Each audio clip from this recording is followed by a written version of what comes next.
কখনো কখনো যখন কোনো ঘটনা মানুষের ইচ্ছা অনুযায়ী ঘটে না, তখন মানুষ এটা বলে যে হে ঈশ্বর, আপনি আমার পাশে থাকলেন না, আপনি বড়ই কঠোর, এটা আপনার দোষ। যেখানে বেশিরভাগ সময় হয়তো সে নিজেই নিজের কর্মফল ভোগ করছে, আর কখনো কখনো ঈশ্বর হয়তো তার জন্য আরো ভালো কোনো পরিকল্পনা করে রেখেছেন, কিন্তু মানুষ সেটা বুঝতে পারে না। তাই দিনের শেষে যেটা প্রয়োজন সেটা হলো নিজের মনের কথা বুঝতে হবে। আপনার বিবেক কি বলছে শুধু সেটাই করুন আর সামনে এগোতে থাকুন। নমস্কার শ্রোতা বন্ধুরা, বং কোর্স ডায়েরি চ্যানেলে আপনাদের সকলকে স্বাগত জানাই। আজকের এই ভিডিওটি থেকে আপনি ভগবান শ্রীকৃষ্ণের মূল্যবান কিছু উপদেশ জানতে পারবেন। এই মূল্যবান উপদেশগুলি আপনি কাজে লাগিয়ে আপনার জীবনে সফলতা অর্জন করতে পারবেন। তাই আজকের এই ভিডিওটি অবশ্যই মনোযোগ সহকারে শেষ পর্যন্ত দেখবেন। আর এই ভিডিওটি দ্বারা আপনি যদি উপকৃত হন তাহলে অবশ্যই একটি লাইক করবেন এবং প্রিয়জনদের সাথে শেয়ার করবেন, যাতে তারাও ভিডিওটি দেখে উপকৃত হয়।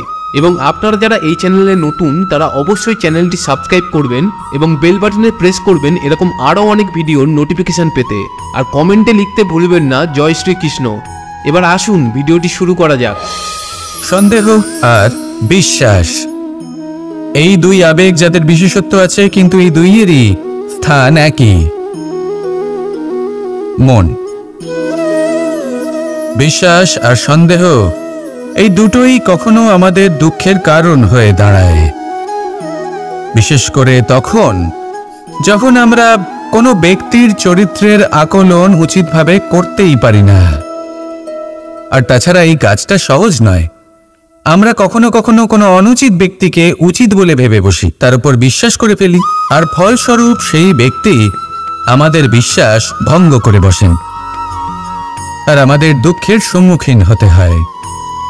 ঠিক সেইভাবেই কখনো কখনো আমরা এমন কোনো ব্যক্তির উপর সন্দেহ করি যে হয়তো পূর্ণরূপে পূর্ণ নিষ্ঠা ভরে আমাদের মঙ্গল কামনাই করেছেন, এমন একজন ব্যক্তি যে সত্যি বিশ্বাসের পাত্র। আর যখন সেই ব্যক্তি এটা জানতে পারেন যে আমরা তাকে নিয়ে সন্দেহ করেছি, খুবই স্বাভাবিক তিনি দুঃখী হয়ে যান। এমন কোনো ব্যক্তিকে দুঃখ দিলে আমাদের মনও দুঃখী হয়ে যায়। তখন আমরা এটা ভাবি যে এই সংসারে আমরা কার উপর আস্থা রাখব আর কাকেই বা সন্দেহ করব? এর উত্তর হলো সময়। এই সংসারে কোনো ব্যক্তির চরিত্র যাচাই করা সবথেকে কঠিন কাজ, সেটা সময় নিয়ে করুন। কোনো ব্যক্তিকে যদি আপনি বুঝতে চান, তাকে পরখ করে দেখতে চান, তাহলে তার সাথে যতটা সম্ভব সময় অতিবাহিত করুন। এই সময় আপনার সামনে সেই ব্যক্তির এমন কিছু দিক তুলে ধরবে যা আর কোনোভাবে আপনি দেখতে পাবেন না। তারপর কি, সময়ের সাথে আপনি জানতে পেরে যাবেন যে এই ব্যক্তি, তার উপর বিশ্বাস করা উচিত নাকি অনুচিত। শুধু এভাবেই যাচাই করুন আর আমার সাথে ভালোবেসে বলুন রাধা রাধা। এই সংসারে প্রত্যেকটি ব্যক্তির নিজস্ব বিশেষত্ব আছে, আর এই বিশেষত্ব কারোর কাছে শক্তির সমান, কারোর কাছে দুর্বলতা, তা সে মানুষই হোক বা পশু পাখি হোক না কেন। যেমন মাছ নিজের সমগ্র জীবন জলের মধ্যেই যাপন করতে পারে, কিন্তু সে বনের মধ্যে ছুটতে পারবে না। সেখানে সিংহকে বনের রাজা বলা হয়, কিন্তু সে তার আধিপত্য জলে স্থাপন করতে পারবে না। যদি এই সিংহ মাছকে এই প্রতিস্পর্ধা জানায় যে তুমি বনের মধ্যে এসে আমার সম্মুখীন হও, তাহলে সেটা অনুচিত হবে। সেটা মাছের দুর্বলতা নিয়ে উপহাস করার মতোই হবে। এবার সংসার এটা দেখে যিনি দুর্বল তার পরিস্থিতি দেখেও হাসবে আর আপনার মূর্খামি দেখেও উপহাসই করবে। সেই জন্য নিজের জীবনে সব সময় যদি নিজের তুলনা করতে হয়, তাহলে সেই ব্যক্তির সাথে করুন যে বল, স্থান এবং ধন এই তিন দিকে আপনার সমতুল্য, কারণ সেক্ষেত্রে দুজনেই উচিত শিক্ষা লাভ করবেন। যদি এমন কোনো ব্যক্তি থাকেন যিনি আপনার থেকে শক্তিশালী, কিন্তু তিনি আপনাকে দুঃখ দেওয়ার চেষ্টা করছেন, তাহলে এইটা জেনে রাখবেন যে মানুষ কিন্তু সেই গাছেই পাথর ছুঁড়ে মারে যার ফল অত্যন্ত সুমধুর হয়ে থাকে। আর যদি আপনি বেশি শক্তিশালী হন, তাহলে অহংকার করবেন না, এটা মনে রাখবেন, অনেক বড় বড় পাথরও জলে ডুবে গিয়ে নিজের অস্তিত্ব হারিয়ে ফেলে। নিজের নিজের শক্তি সম্পর্কে সচেতন হন, সবাইকে ভালোবাসুন, সবাইকে সাহায্য করুন, আর আমার সাথে ভালোবেসে বলুন রাধা রাধা। মানুষ জীবনে সব সময় চিন্তা করে, ভাবতে থাকে যে তার জীবনে কতই না সমস্যা।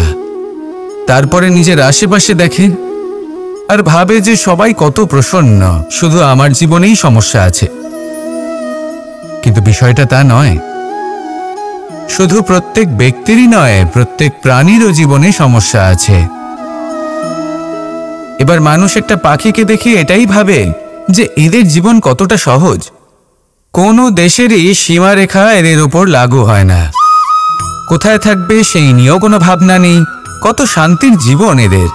তারপর সে একটা পিঁপড়েকে দেখে আর এটা ভাবে কি অসাধারণ, এদের তো সারা জীবনই মাটির উপরেই অতিবাহিত হয়, খাবারটাও মাটিতেই পেয়ে যায়, কি শান্তির জীবন এদের। কিন্তু যখন কোনো ঝড় আসে তখন সবার আগে সেই পাখির বাসাটাই ঝড়ে ভেঙে যায়। এই পাখি যে শাখাতেই গিয়ে বসে পড়ুক, তাদের উপর সবসময় সংকট থাকে যে ওপর থেকে কোনো বড় পাখি এসে তাদের উপর প্রহার না করে, তারা নিজেদের প্রাণ না হারায়। আর যদি কথা বলি পিঁপড়েকে নিয়ে, এদের উপর সবসময় সংকট থাকে যে কোনোভাবে বাতাস বা জল এদের ভাসিয়ে না নিয়ে যায়, কোনো প্রাণী ওকে পা দিয়ে পিষে না দেয়, এই পিঁপড়ে পিষ্ট হয়ে না মারা যায়। দেখুন, সমস্যা প্রত্যেকের জীবনে রয়েছে আর এই সমস্যা আসতেই থাকবে। এর অর্থ এটা নয় যে এই সমস্যার সম্মুখীনই হওয়া যায় না, এর সমাধানও সম্ভব নয়। প্রত্যেক সমস্যার সমাধান অবশ্যই আছে, শুধু শান্ত মনে সেটা খুঁজে বের করতে হবে। তাহলে সেটাই করুন, প্রত্যেক সমস্যার সমাধান করতে থাকুন। যত সমাধান করবেন জীবন আনন্দময় হয়ে উঠবে। যদি সমাধান না করেন তাহলে আজীবন দুঃখই পেতে থাকবেন। আসুন আমার সাথে ভালোবেসে বলুন রাধা রাধা। এই জীবনে আমরা কখনো না কখনো জয়ী হয়েছি, আবার কখনো পরাজয়েরও সম্মুখীন হয়েছি। কিন্তু একটা কথা বোঝা খুব প্রয়োজনীয়, যখন আমরা বিজয়ী হই তখন অবশ্যই উৎসব পালন করা উচিত, কিন্তু অহংকার করা উচিত নয়। সেখানেই যখন আপনি পরাজিত হন তখন বিফল হওয়ার শোক পালন করবেন না, এই মনকে কুণ্ঠিত হতে দেবেন না। মনকে একাগ্রচিত্ত করুন, এই ইতিবাচক মনোভাব নিয়ে অগ্রসর হন।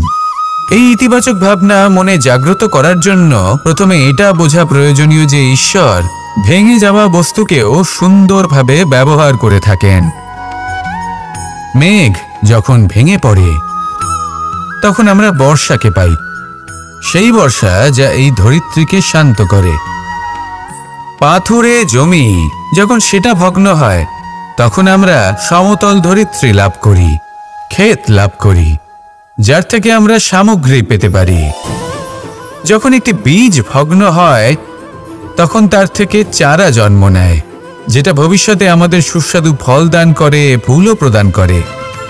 তাই জীবনে যদি কখনো আপনার মনে হয় যে আপনি ভেঙে পড়েছেন, তাহলে দুঃখী হওয়ার কোনো প্রয়োজন নেই। আপনাকে শুধু এটা বুঝে নিতে হবে যে ঈশ্বর শীঘ্রই আপনাকে খুব বিশেষ একটা কিছু প্রদান করতে চলেছেন।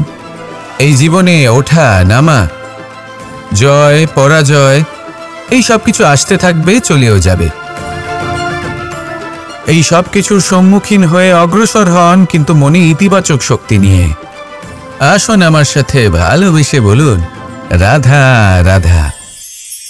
অনেক সময় পথে চলতে গেলে এই ছোট ছোট কাকড় আমাদের পায়ের তলায় চাপা পড়ে যায়, কিন্তু তাও কখনো এদের অপমান করবেন না।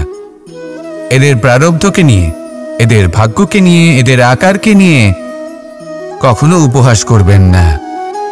ভাবুন, যদি কখনো ঝড় ওঠে আর এই ছোট্ট একটা কাকড় আপনার চোখে ঢুকে যায়, তাহলে কিন্তু সেটা আপনাকে অত্যন্ত কষ্ট দিতে পারে। এরকমই হয় আমাদের জীবনের প্রত্যেকটি ব্যক্তির। কখনো কাউকে অপমান করবেন না, সবসময় সবাইকে সম্মান করুন। যদি আপনি কাউকে অপমান করেন, যদি আপনি কাউকে ছোট অনুভব করান, হতে পারে সময় এলে পরে সেই ব্যক্তিও আপনার শত্রু হয়ে উঠবে। আপনাকে বিকট পরিস্থিতিতে ফেলতে পারে। সেই জন্য কারোর আকার দেখে তাকে সম্মান করবেন না। এই সংসারে সবাইকে সম্মান করুন, সবাইকে ভালোবাসুন, আর আসুন আমার সাথে ভালোবেসে বলুন রাধা রাধা। এই সংসারে ভৌতিক বস্তুরও নিয়তি আছে। যারাই এই সংসারে আসে বা উৎপন্ন হয় তারা কিছুমাত্র সময় পর্যন্তই এখানে থাকতে পারে, আর তারপরে সেও লুপ্ত হয়ে যায়, অর্থাৎ সে নিজেও এই পঞ্চমহাভূতে সমাহিত হয়ে যায়। আমাদের সাথেও ঠিক এটাই হয়। সেই জন্যই ঈশ্বর দ্বারা প্রদত্ত এই উপহারের বিষয়ে ভাবুন, এই জীবনের বিষয়ে ভাবুন।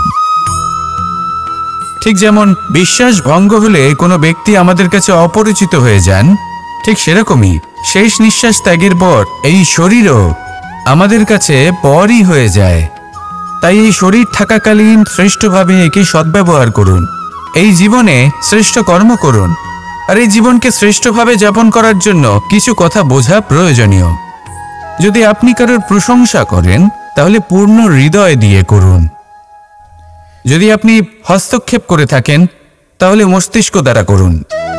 যদি আপনি সমীক্ষা করেন তাহলে বিবেক দ্বারা করুন। যদি আপনি ধন অর্জন করতে চান তাহলে নীতি অনুসারে চলুন। যদি জীবনযাপন করতে চান তাহলে রীতি মেনে করুন। আর যদি ঈশ্বরের ভজন করতে চান তাহলে ভক্তিভাব নিয়ে করুন। শুধু এই কথা মনে রাখবেন যে আপনার এই জীবন কিন্তু অনিশ্চিত কাল পর্যন্তই আছে। কতক্ষণ আছে সেটা কেউ জানে না। তাই কিছু মুহূর্ত যেটা যাপন করতে আমরা এখানে এসেছি সেখানে ক্রোধ, অহংকার, ঈর্ষা, এইসব আবেগের কি গুরুত্ব বলুন তো? এগুলো ত্যাগ করুন।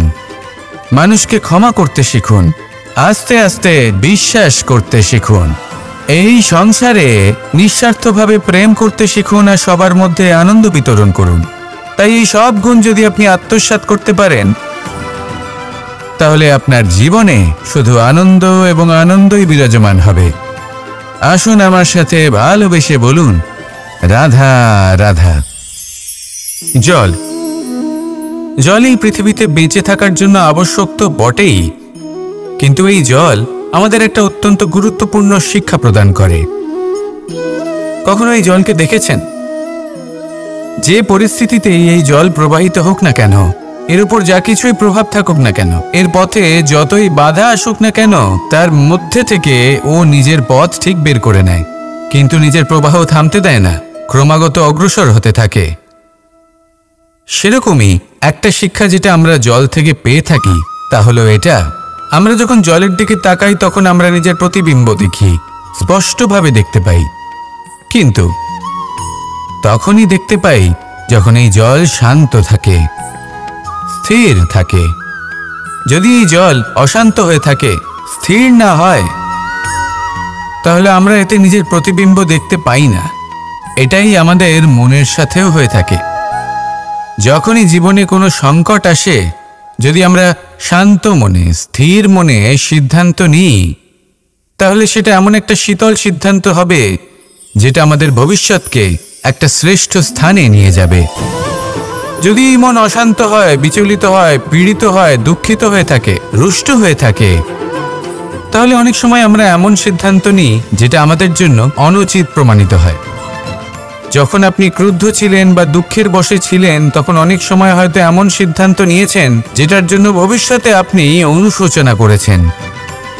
এবার দেখুন, এই আবেগগুলো থেকে আমরা পালাতে পারবো না, কিন্তু এই আবেগগুলো আপনার উপর কতটা প্রভাব ফেলবে সেটা আমরা অবশ্যই ঠিক করতে পারি। এই মনকে আমরা নিয়ন্ত্রণ করতে পারি। এটাই করুন, চিন্তা করুন, এই মনকে শান্ত রাখুন, স্থির হতে চেষ্টা করুন, আর তারপরে সিদ্ধান্ত নিন। আসুন আমার সাথে ভালোবেসে বলুন রাধা রাধা। আপনি কি কখনো নৌকা যাত্রা করেছেন? করে না থাকলেও নিশ্চয়ই দেখেছেন যে এই জল যা নিজের অন্তরে সব কিছু সমাহিত করে নিতে পারে, এই নৌকা সেই জলের ওপরেই ভেসে থাকে। নদীর স্রোত কাটিয়ে সে সামনে অগ্রসর হয়। কিন্তু যদি এই নৌকায় কোনো ছিদ্র হয় তাহলে কিন্তু সেই নৌকা ডুবে যাবে। আর এতে কোনো তফাৎ হবে না যে সেই ছিদ্র ছোট নাকি বড়, নৌকা ডুবে যাবে। এই ছিদ্র হলো আমাদের জীবনে আমাদের অপগুণ, আমাদের দোষ, আমাদের বিকার। কখনো এটা ভাববেন না যে এই দোষ খুবই ছোট, হইতে কিছুই যাবে আসবে না।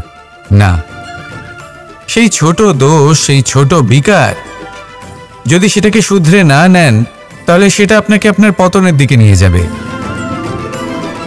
শেষ পর্যন্ত এটা আপনার উপর নির্ভরশীল যে আপনি কি চান। আপনার জীবনের এই নৌকা এভাবেই ডুবে যেতে দেখবেন, নাকি নিজেকে শুধরে নিয়ে সেই নৌকার সেই ছিদ্রটাকে ভরিয়ে তুলতে চাইবেন? নির্বাচন আপনার। আসুন আমার সাথে ভালোবেসে বলুন, রাধা রাধা।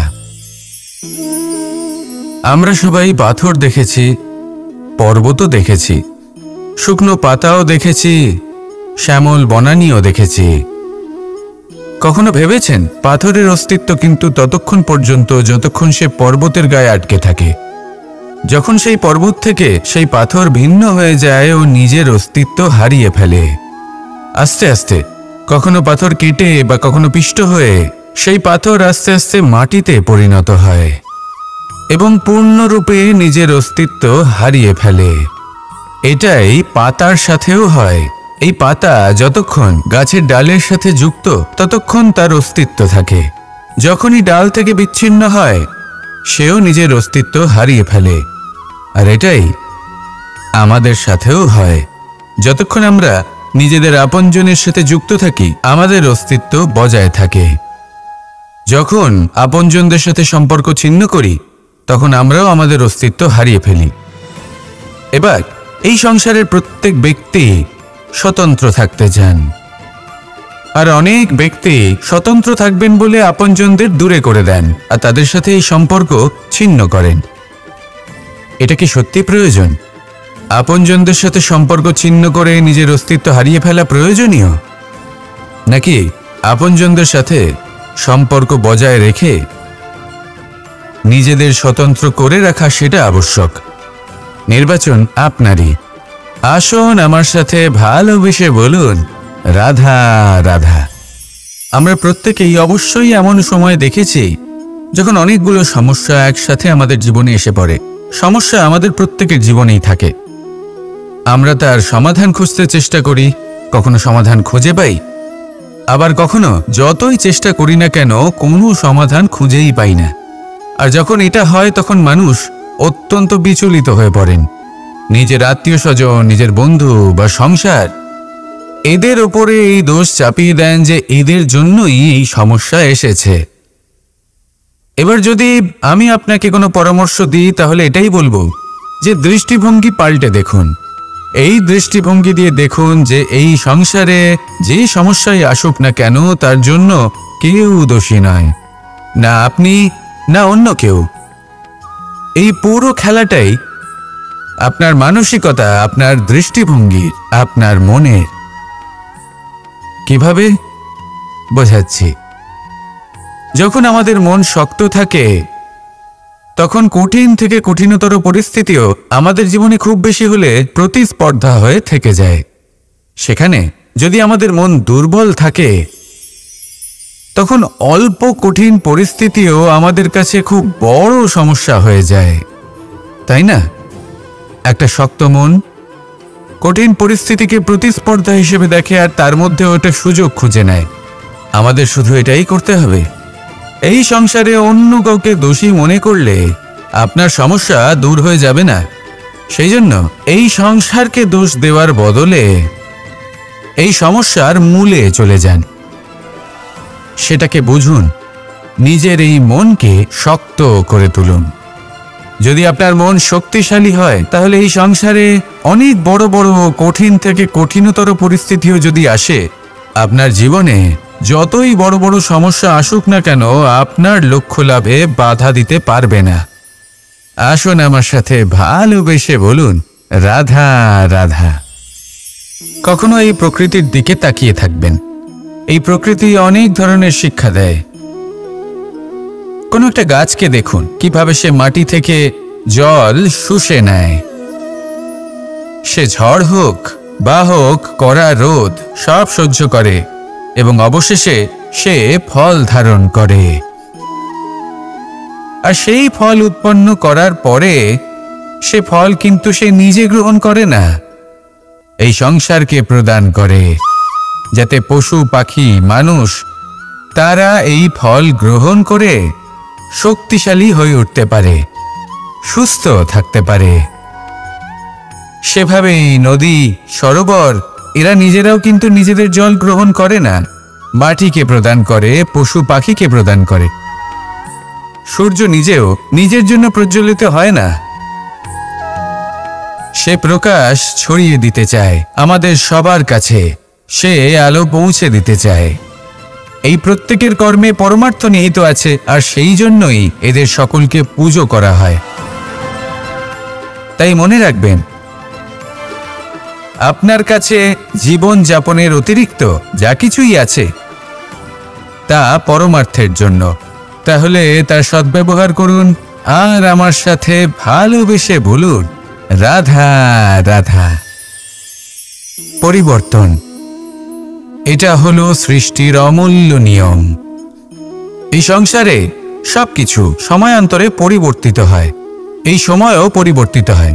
পরিবর্তন চিরকাল হয়ে এসেছে আর চিরকাল হতে থাকবে। কিন্তু এবার আমরা সেই পরিবর্তন কিভাবে লাভ করব, যেটা আমাদের প্রয়োজন, যেটা আমরা চাই। আমরা জীবনে বিকাশ চাই। এই বিকাশ কিভাবে লাভ করতে পারি? এই প্রকৃতি কিন্তু আমাদের অত্যন্ত উত্তম উদাহরণ দিয়ে বুঝিয়েছে।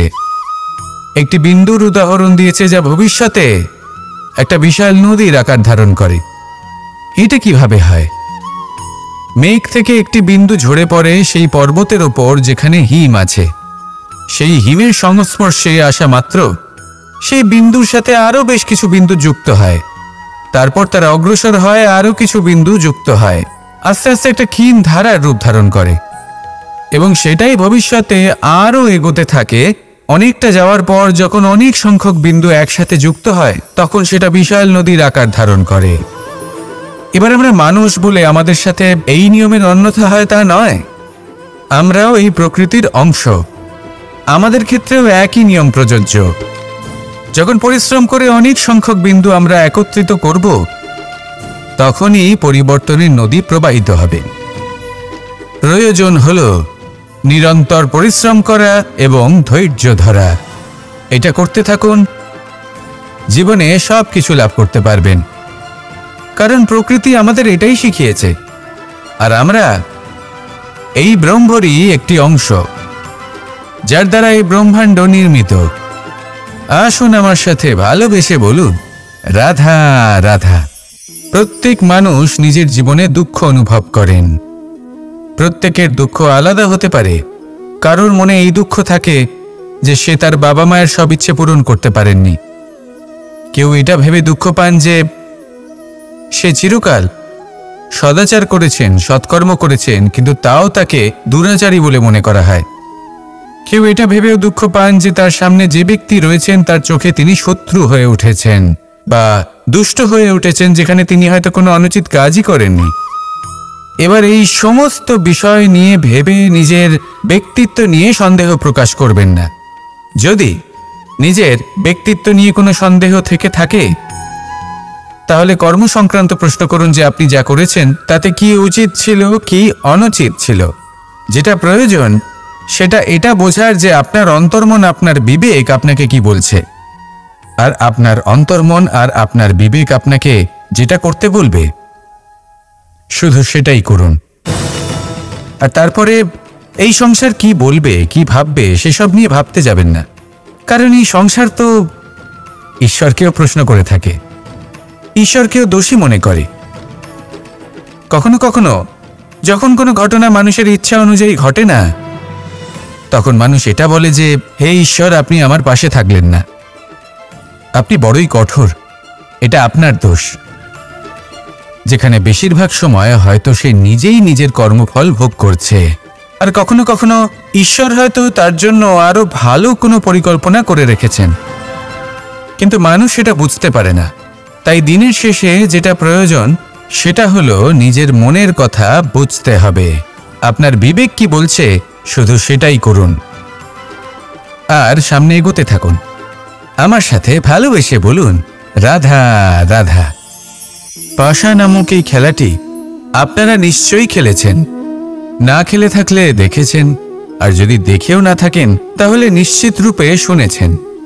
মহাভারতের এই মহাযুদ্ধ কোথাও না কোথাও এই পাশা নামক খেলার কারণে হয়েছিল।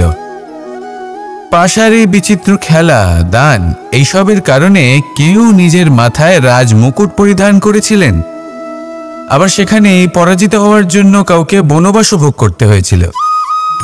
কিন্তু এই খেলা সমাপ্ত হওয়ার পরে সমস্ত ঘটি আর এই পাশার ছক একই পুটলিতে স্থান পেল। এটাই হলো আমাদের জীবন।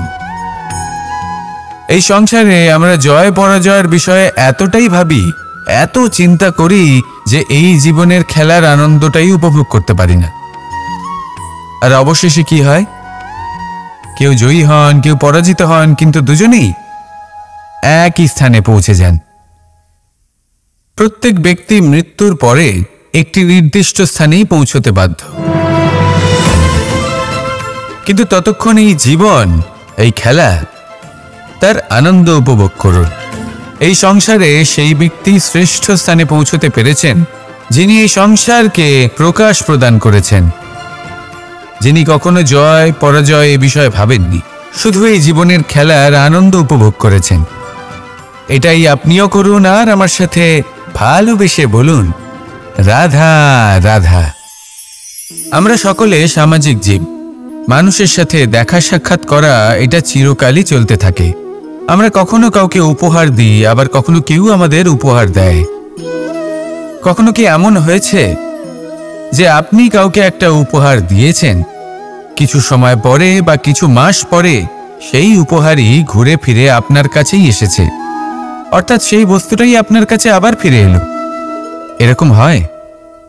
ছেলেবেলায় একদিন একজনের বিবাহ ছিল, তখন মা তাকে একটা উপহার দিতে চাইছিলেন, তাই তিনি একটা পোশাক বানালেন আর সেটাকে সুসজ্জিত করছিলেন। আমি দেখলাম আর জিজ্ঞেস করলাম যে মা, এই পোশাক এত সুসজ্জিত করার কি আছে?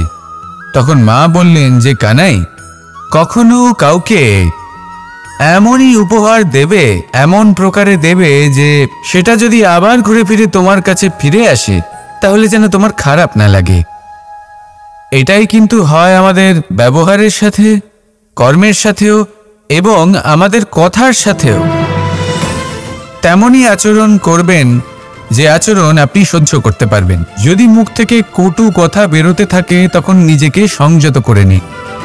সেই শব্দই প্রয়োগ করুন যেটা আপনি তার বদলে শুনতে চাইবেন এবং আপনার দুঃখও হবে না, কারণ আপনার কর্ম এমন একটা উপহার যেটা আবার ঘুরে ফিরে ফলস্বরূপ আপনার কাছেই আসবে। সেই জন্য নিজের আচরণ শুভ করুন, নিজের মানসিকতা শুভ করুন, নিজের মুখ থেকে মধুর বাণী নিঃসৃত করুন আর এইভাবে মধুরভাবে বলুন, রাধা রাধা। এই সংসারে একটা শব্দ আছে যার বিষয়ে মানুষ অত্যাধিক চিন্তা ভাবনা করে, আর সেই শব্দ হলো অস্তিত্ব, পরিচয়। প্রত্যেক ব্যক্তি এই সংসারে নিজের অস্তিত্ব গড়তে চায়, আর ছোট থেকে এটাই হয়।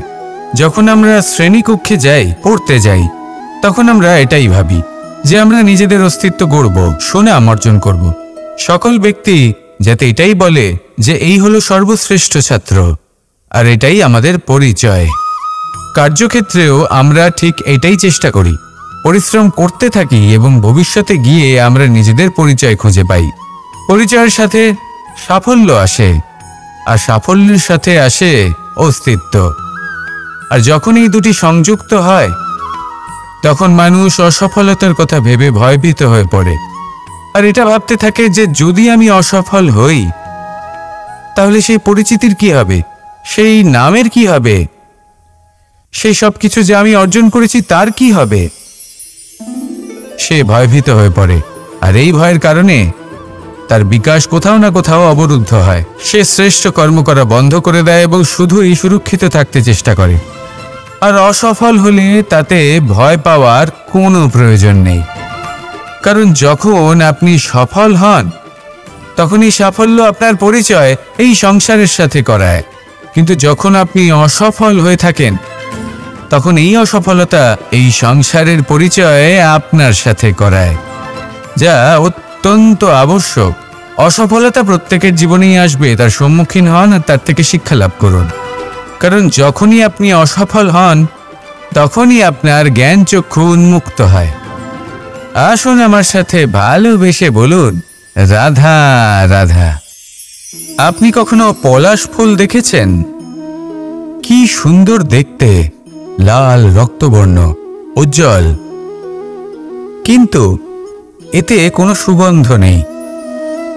সেই জন্য ওকে শুধু চোখ ভরে দেখতে ইচ্ছে করে। দেখবেন তাকে কিন্তু পুজোতে ব্যবহার করা হয় না, এই ফুল দিয়ে মালা বানানো হয় না। সেরকমই আমাদের জীবনে এমন অনেক ব্যক্তি রয়েছেন যাদেরকে সম্মান অর্জন করতে হয়। যদি আপনি কোনো উচ্চ বংশে জন্ম নিয়ে থাকেন এবং আপনার কাছে সবকিছু থাকে, ধন ঐশ্বর্য থাকে, সবকিছু আপনি আগে থেকেই পেয়ে গেছেন, তাও কিন্তু এই সংসার আপনাকে সম্মান দেবে না। ততক্ষণ পর্যন্ত দেবে না যতক্ষণ না আপনি নিজের অন্তরে গুণ জাগ্রত করছেন, শ্রেষ্ঠ কর্ম করছেন, নিজের অন্তরে ইতিবাচক মনোভাবের এই সুবাস জাগ্রত করছেন। যদি এসব কিছু করেন তাহলে এই সংসার আপনাকে সম্মান দেবে।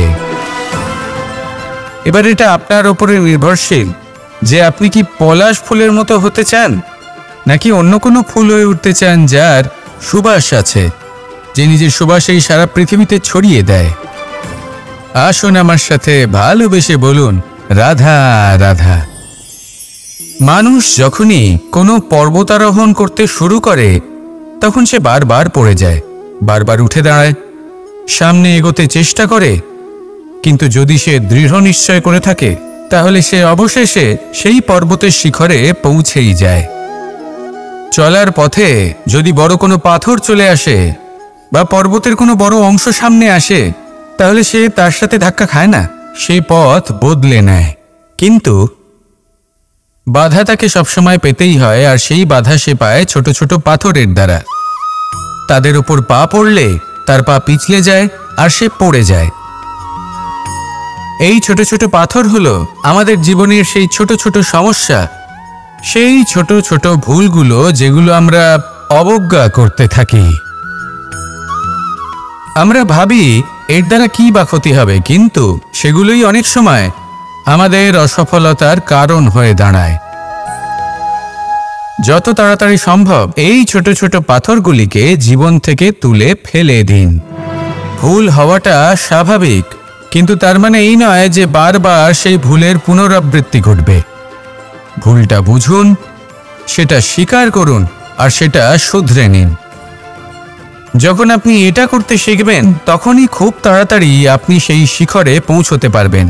আর যখন পৌঁছে যাবেন তখন এই মন প্রসন্ন হয়ে বলবে, রাধা রাধা। কুরুক্ষেত্রের রণভূমিতে আপনজনদের নিজের বিরুদ্ধে দেখে তাদের মৃত্যুর বিষয়ে ভেবে অর্জুনের মন বিচলিত হয়ে পড়েছিল। এই সম্পর্কের চক্রব্যূহতে জড়িয়ে পড়ে অর্জুনের জ্ঞান নাশ হয়েছিল। তখন আমি অর্জুনকে কিছু কথা বলেছিলাম, যেই কথাগুলো আপনাদেরও জানাটা প্রয়োজনীয়। আমাকে বলুন, এই সংসারে আপনি এমন কি নিয়ে এসেছিলেন, আর এই সংসারে আপনি কি ফেলে যাবেন? এই সংসার, এই জগৎ, এইসব বস্তু যা আপনার খুব প্রিয়, সবকিছু তা না জন্মের পূর্বে আপনার ছিল আর না মৃত্যুর পর আপনার থাকবে। এই সংসার আমার থেকেই জন্ম নিয়েছে আর মৃত্যুর পরে আমার মধ্যেই সমাহিত হয়ে যাবে। এখানে যার জন্ম হয়েছে তার মৃত্যু এখানে সুনিশ্চিত। শুধু জন্ম আর মৃত্যুর মধ্যের এই শরীর শুধুমাত্র একটা মাধ্যম যার দ্বারা আমরা কর্ম করি। আর এই কর্মের ওপরেই শুধু আমাদের অধিকার রয়েছে। কিন্তু এই সংসারের কিছু অজ্ঞানী এই বিকারগুলোতে জড়িয়ে পড়ে ফল লাভের ওপর নিজের মনোনিবেশ করে, ফলের চিন্তা করতে থাকে।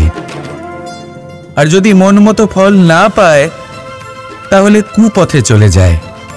অন্যদিকে এমন কিছু জ্ঞানী মানুষও আছেন যারা পূর্ণরূপে নিজেকে আমার কাছে সমর্পণ করেন আর শুধু নিজের কর্ম করতে থাকেন।